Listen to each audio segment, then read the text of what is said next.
address key policy issues that will benefit not just the Senate but Nigerians as a whole. And we have done this through thorough review and refinement. Beyond bills, the National Assembly has received over 100 petitions from Nigerian citizens and civil societies. This is a testimony to the public trust in the institution. Of these, 28 petitions have been fully adopted, providing redress, transparency, and institutional accountability. History teaches us that nations make the greatest progress when the executive arm that governs us has vision and the legislature guides with wisdom. But they prosper most when both work hand in hand, not as rivals, but as co-stewards of the national trust. In the United States, Mr. President, the Civil Rights Act and the space race were all made possible through executive-legislative collaboration. In Rwanda and Ghana, transformation was achieved through shared resolve between these two arms of government. In South Africa, Mandela's dream was realized through executive-legislative collaboration. The lesson is very clear. Where governance is in partnership, progress follows. But where governance is a contest, the people suffer. Therefore, as we commemorate 26 years of uninterrupted democratic governance, we must renew our national commitment to foster collaboration between the different arms of government and ignore the critics who decide to term the parliament rubber stamp. But they do not understand why we are here.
People who are not qualified and ought to be ab initio be disqualified are now holding public offices. As we mark June 12, a day symbolizing the struggle for true democracy in Nigeria, it is deeply troubling that under the present administration, in a short span of 2 years, our nation has witnessed a broad erosion of democratic principles. Good morning. Let me respectfully request a moment of silence for MK Abiola and all those who sacrifice for our independence and our struggle for democracy and a better country.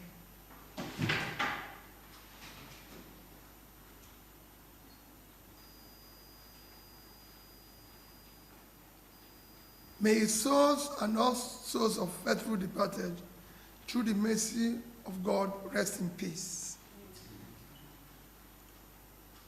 Today, June 12, is slated as Democracy Day. Most unfortunately, in our present state, our dear country, Nigeria, cannot be justifiably classified as a democratic country. The vital indicators of democracy are noticeably absent. Some do not even exist. Democracy is said to be a government of the people, by the people, and for the people. Yet, none of these three measures exist in our democracy today. Rules, regulations, requirements to participate in election or be elected for are not followed.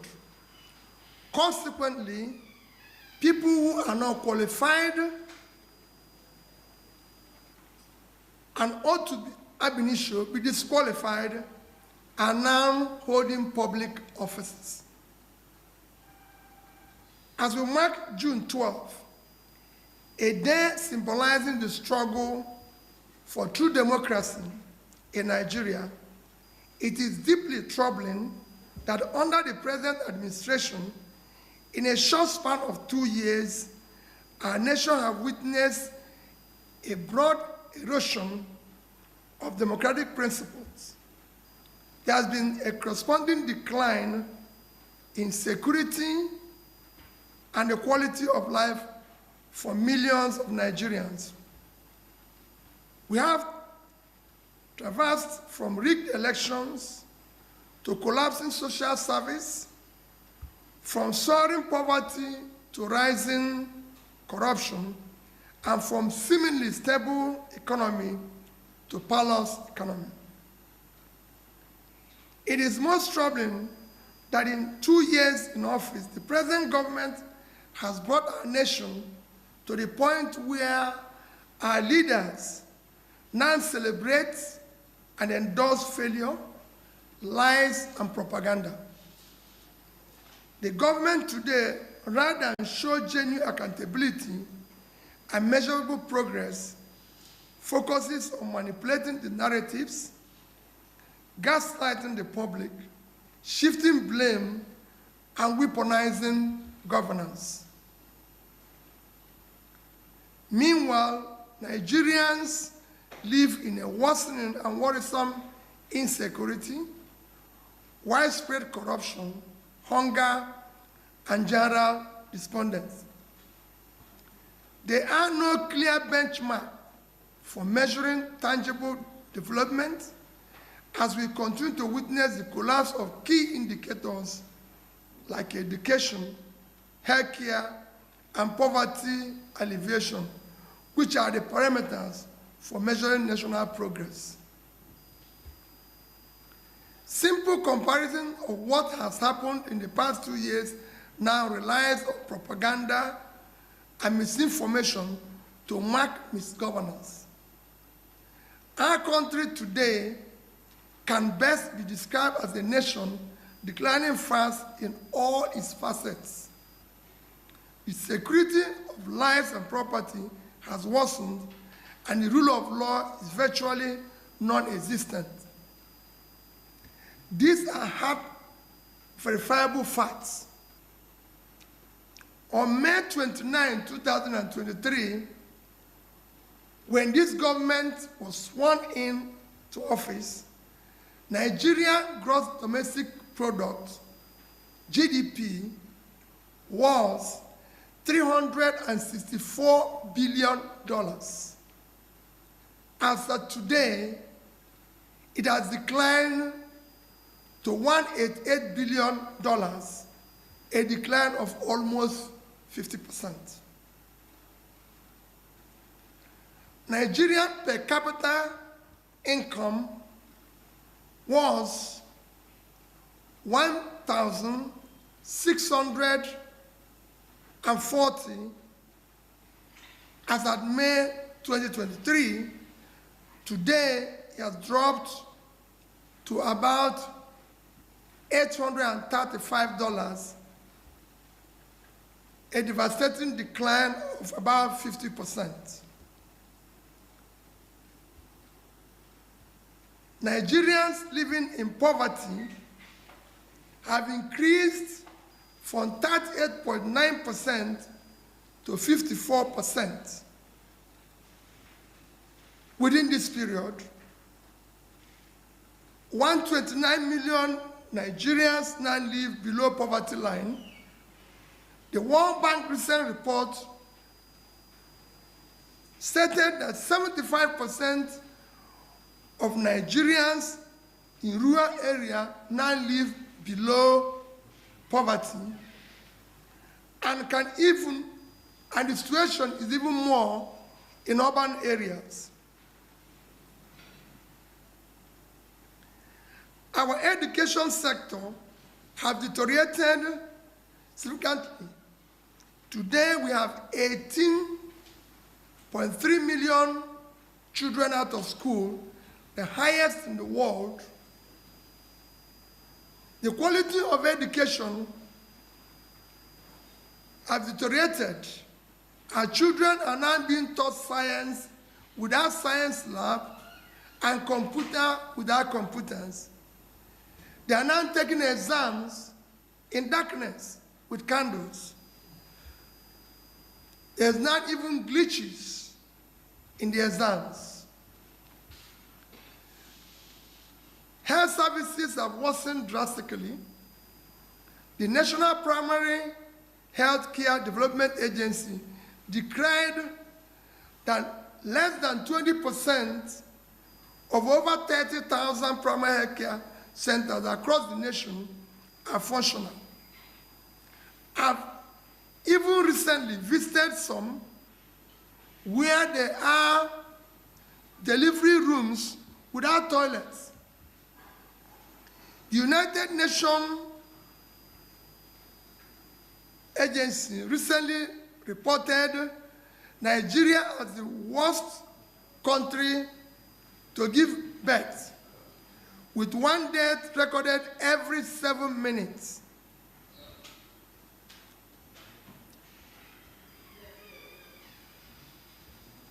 Nigerian businesses continue to collapse at an alarming rate. Within these 2 years, approximately 7 million micro, small, and medium enterprises shut down and folded up across the country. Over 80 manufacturing companies have permanently closed their operations. Funding costs of raw materials and energy costs have surged to an incredible level, making these manufacturing companies to close down. Over 15 major multinational companies, including GlaxoSmithKline, Beecham, Diageo, Procter & Gamble, to name a few, have exited due to harsh operating environments. A hunger crisis arising from food insecurity has deepened in these 2 years. Based on the Global Hunger Index reports, Nigeria's hunger situation has taken a hit, as we are now one of the hungriest countries of the world. Millions can no longer afford food due to high cost of food and non-existent disposable income. Our national population is experiencing mental health crisis.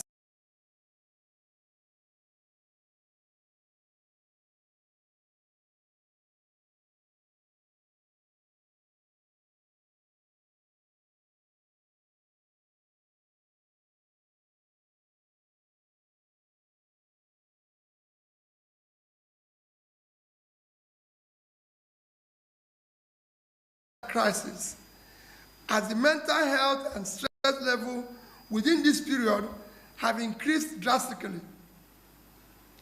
Nigeria is now among the top 3 most stressed countries in the world. 59% of Nigerian population are under daily stress. Mental health experts and advocates have warned that the present situation in Nigeria is having extremely adverse effect on the population, as it contributes to anger, anxiety, and depression levels in the country. The World Health Organization estimates that over 20 million Nigerians are now affected by mental illness. Despite trillions of naira purportedly saved from removal of subsidy, a policy initially justified as a means to combat and curb borrowing, the present government has, within 2 years, borrowed more money than the administration of President Umaru Yar'Adua, President Goodluck Jonathan, and President Muhammadu Buhari combined. Today, Nigerian public debt is estimated close to 188 trillion. Nigerians were informed that the debt and the borrowings was to fund critical areas of development, which are education, trillion, health, and pulling people out of poverty. Nigerians were informed still that the deficient in education, in healthcare, in poverty alleviation, which we all know is the most critical measure of national development. Corruption is at its worst in this administration. Nigeria have now become a crime scene. Now our national budget is routinely inflated and padded without consequences. One of the most glaring manifestations of this is an expensive padding of the 2025 national budget. Budget IT revealed that about 7 trillion was questionably inserted by the National Assembly. These figures suggest